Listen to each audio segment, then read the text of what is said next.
இந்த இந்த வேர் பாருங்க, சாகாத வேர், சிரஞ்சீவி வேரும்பாங்க. இந்த வேர் இழுத்து விட்டு ரொம்ப நாள் ஆயிடுச்சு. மண்ணிலிருந்து பிடுங்கி ஒரு 2 வாரம் இருக்கும். இது மறுபடியும் மண்ணில் இல்லாமையே தலையுது பாருங்க.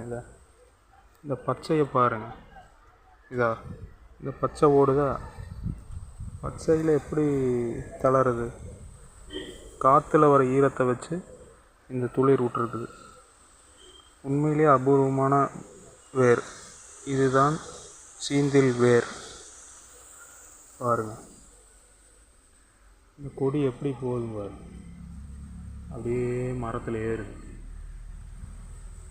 அபூர்வமான சிரஞ்சீவி வேர் மாதிரி இது ஒரு சஞ்சீவி வேர். சஞ்சீவி, சிரஞ்சீவி, உயிர் காக்கும் மூலிகை, சீந்தில் மூலிகை. சீந்தில்